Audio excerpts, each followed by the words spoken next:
So this session we're going to talk about parenting or teaching style, how that comes into play. We're going to talk about triggers.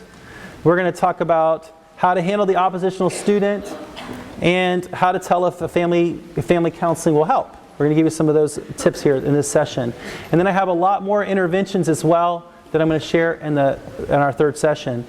One of the things I want to tell you too is that this seminar has guidance counselors, we have teachers, and we have some parents in here. So I'm going to give tools for parents as well as for teachers. Oppositional no-nos. So one of the triggers is no. If you say that one more time, put that away right now. Well, what if they don't put it away right now? Now you're going to try, if they don't, now you're going to try to force them somehow. You will, saying those kind of things. Take a time out. No. Instead of, maybe you need a timeout, that might be a little bit better. Of course, they're not going to think they're going to need a timeout when they're temporarily insane. So let's talk about insanity, right? When emotions are high, the ability to reason is low. It's like a seesaw. When emotions are low, the ability to reason is high.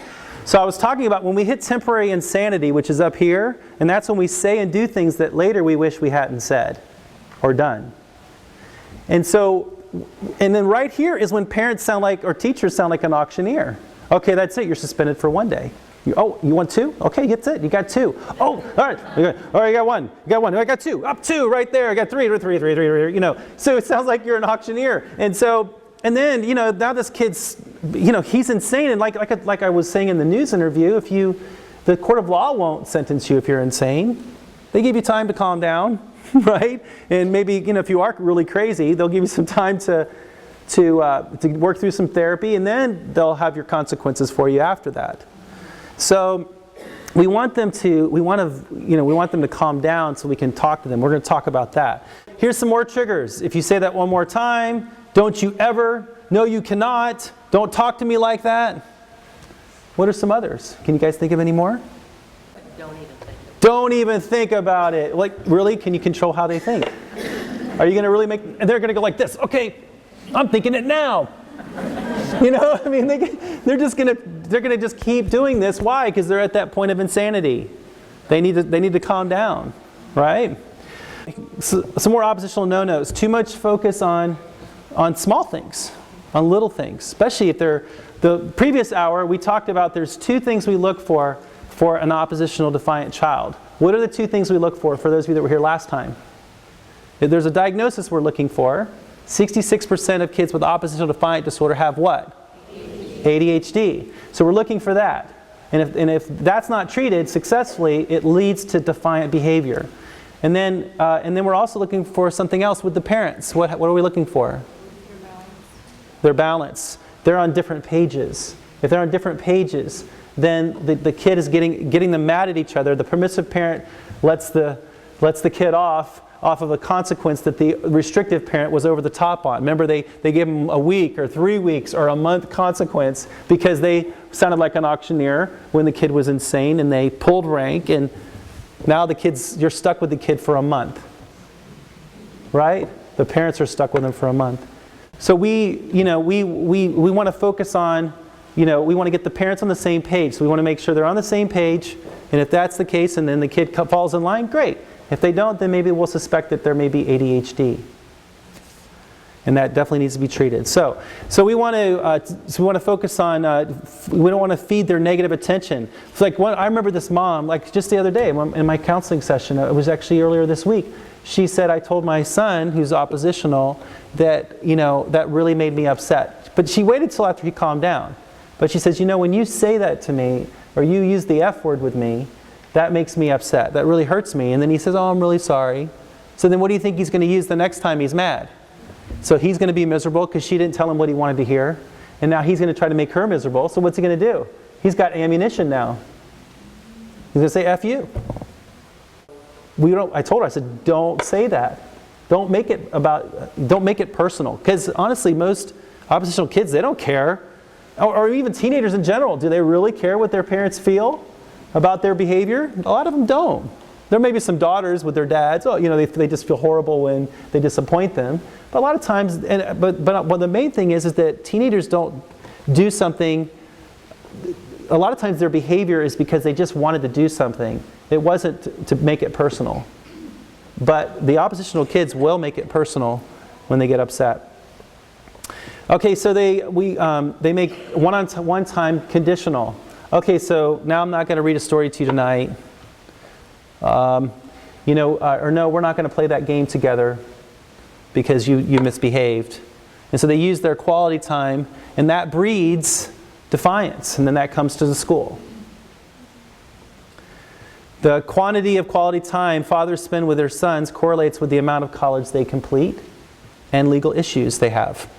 So if the parents are spending lots of time with them, quality time, they're not making quality time a consequence, you're going to reduce the amount of problems they're going to have with the law, and they're going to go to college more. They're going to go to more college. Penn State just released a study about a year and a half ago that, the importance of dads, even at a much younger age than what we thought. Lack of supervision or guidance is an oppositional no-no. They need structure. If you remember in the video, they need structure. They need to know what to expect every day. They need to go to bed at the same time every day. They need to know when they need to be at school every day. And schools are good with structure, usually. You're going to be tardy if that bell rings before you walk in the door. You have a good structure in place, and you don't want to fudge your structure. They need to know what's going to happen before it happens. Yelling or verbal escalation after multiple requests to do tasks. So if they're upset, and now you're yelling. Why are you yelling? Because now they can't hear you, you think. So you're yelling. So if it's a coach, or if it's a teacher, or it's a principal, or it's a kid, yelling, a parent yelling at the student, they're going to get closer to insanity, aren't they? That's high emotion. Can you reason with somebody with high emotion? No. Backhanded compliments. Well, it's about time you cleaned your room. It's about time you cleaned out your desk. It's about time you cleaned out your locker. It's about time you threw your trash away at lunch. Instead of going, hey man, thanks for taking care of your trash today. I appreciate that. Thank you for cleaning your room. You did a great job. And a lot of parents will focus on one little thing that's missing. Oh, but you forgot that. You forgot that little thing right there. Instead of saying, hey, overall you did a great job. Hey, oh, what about that little thing right there? Can you get that? Isn't that a lot nicer to say it like that? Hey, oh, it looks like you missed something. I think it's right there. I don't think you even saw it. Doesn't that sound better? Isn't that nice? So they acknowledge things with sarcasm, presenting a command as a favor. Oh, I have parents in my office like this. Well, what do you think? You want to try this diet? Do you want to do this? Do you want to take this medication? Do you want to take this? Do this? Do you want to take these vitamins? What do you think? Do you think you can go to bed on time, like the counselor's talking about? Do you think you can do that? Are you all right with that? If we move your bedtime to 10 instead of 11, can you do that? This sounds crazy, doesn't it? Instead, give choices when it's possible. Do you want to finish it up now, or finish during free time or recess? So, you want to finish it now, or do you want to do it during your free time? Do you want to do it now, or do it during your computer time? You want to finish your math during computer time? I know how much you love computer, but if you need more time, it's okay. It's all right. Instead of saying, you're going to lose your computer time if you don't do this. Which one sounds better? That's how you talk to these guys. Give too many commands at once. Don't give them too much at once unless you give them some kind of a checklist. But if you give them too many things at one time, harsh discipline, like grounding them for a month. I do that. We talked about we talk about the AMC Plan. Have them apologize and then do a chore for you to make it up to you. And when they've done the chore, when they detailed the car, then they can get their privileges back. If they do something really big, then maybe they have to clean the car, clean all the cars, or clean the car, pull the weeds. But they do something to repair the relationship. They don't just say they're sorry and then put them in their room. What does that do for you? Does that help repair the relationship? They broke your trust, and trust is the glue in relationships. Is that going to help? And I'm going to go into more detail with that as well. Escalate consequences when temporarily insane. If you overdo the consequence, there's a way to get out of it, and that's going to be using the AMC Plan. Give them a way to earn back the trust with the teacher. I have a handout on how to rebuild trust with the teacher, and it has 10 nice things they can do each day. For the teacher, we ask them to do 6. Check them off. You sign that at the end of each day.